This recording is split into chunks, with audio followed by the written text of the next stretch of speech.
అందరికీ నమస్కారం. ఎవరు నువ్వు? నా పేరే యూపీఎస్. నువ్వేనా నన్ను మార్చింది? నువ్వు బాగోలేదని, కార్మికులకు శ్రేయస్కరం కాదని ఎన్ఎంఓపిఎస్ సంస్థ వారు ఐఆర్ఈఎఫ్తో కలిసి సౌత్ సెంట్రల్ రైల్వేలో ఐఆర్ఎంయూని కలుపుకొని ఎన్నో పోరాటాలు చేశారు.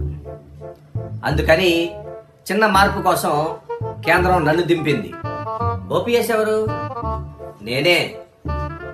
నన్ను ఐసీయూలో పడుకోబెట్టి నిన్ను తీసుకొచ్చారు. ఏంటో నీ గొప్ప?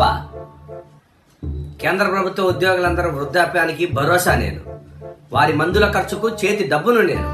వారి ప్రయోజనాలకు సదుపాయం నేను. నా వల్ల చాలా ప్రయోజనాలు ఉన్నాయి. కార్మికుడు చనిపోతే ఒకవేళ వారి కుటుంబానికి ఆధారం నేను. పెళ్లి కానిపోయినా, వికలాంగులు ఎవరైనా ఉన్నా వారికి భరోసా నేను. మరి నిన్ను ఐసీయూకి ఎవరు పంపించారు? ఇప్పుడున్న ప్రభుత్వమే 2004లో కూడా ఉంది. వారు నన్ను ఐసీయూలో పడుకోబెట్టారు. వారికి అధికారం ఇచ్చింది ఇప్పుడున్న కార్మిక గుర్తింపు సంఘాల నాయకులే. ఆ నాయకులకి ఎవరు ఇచ్చారు హక్కు? కార్మికులే ఇచ్చారు. 2007లో 2013లో జరిగిన ఎన్నికలలో వారిని గెలిపించి నన్ను నాశనం చేశారు. వారి భవిష్యత్తును వారే నాశనం చేసుకున్నారు పాపం తెలియక. మళ్ళీ ఇప్పుడు ఎన్నికల నగారా మోగిందిగా.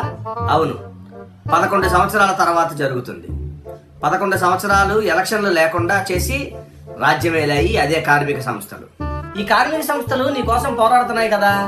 ఓరి పిచ్చినాయనా, బేరసారాలు చేసి ఆనాడు నన్ను ఐసీయూలో పడుకోబెట్టి ఇప్పుడు పోరాడుతున్నామంటే నమ్మడానికి కార్మికులు పిచ్చోళ్ళు కాదు.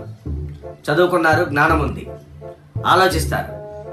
కానీ నీ గురించి నా గురించి మాత్రం పోరాడుతున్న సంస్థ ఎన్ఎంఓపిఎస్ ఐఆర్ఈఎఫ్ అనే సంస్థను కలుపుకొని సౌత్ సెంట్రల్ రైల్వేలో ఐఆర్ఎంయూతో కలిసి పగలు రాత్రి తేడా లేకుండా పోరాడుతున్నాయి. నీ గురించి నా గురించి మాత్రమే కాదు. ప్రైవేటైజేషన్, 18 నెలలు పట్టుబడిన డిఏ, బక్కచిక్కిన బోనస్, 8 గంటల పని విధానం, 8th పే కమిషన్ మొదలైన వాటన్నిటి గురించి పోరాడుతుంది. ఎవరు నువ్వు? నేనే 8th పే కమిషన్ని. 10 సంవత్సరాలుగా మాట్లాడని సంస్థలు ఇవాళ మాట్లాడుతుంది నా గురించే. మరి నువ్వెవరు? అరే, ఇక్కడ ఎవరో దాక్కున్నారే. నేనే.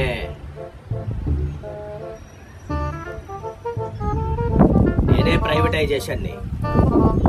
వచ్చినప్పుడు ఎలా ఉన్నావు, ఇప్పుడు ఎలా ఉన్నావు?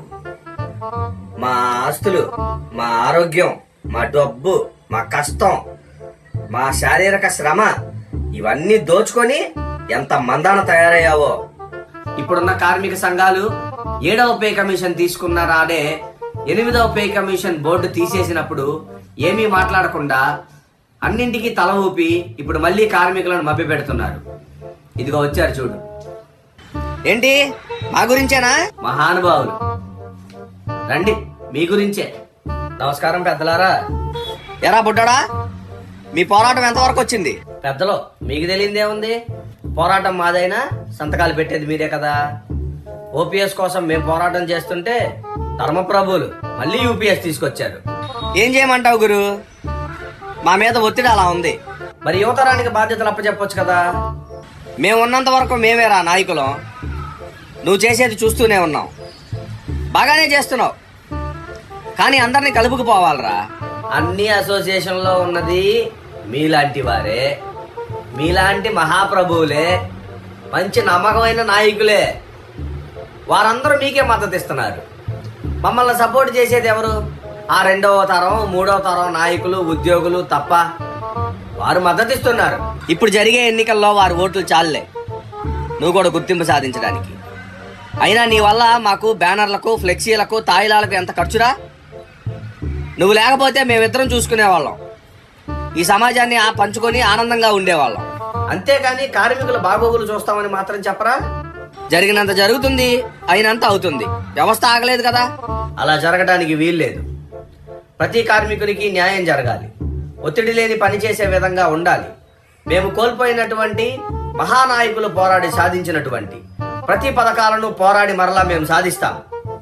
మంచిది, ఆల్ ది బెస్ట్. కార్మికులారా, స్టార్ గుర్తుకు ఓటు వేసి సంస్థను నిలబెట్టండి. ఆ సంస్థ మీ భవిష్యత్తును నిలబెడుతుంది. Vote for star, vote for ఐఆర్ఎంయు.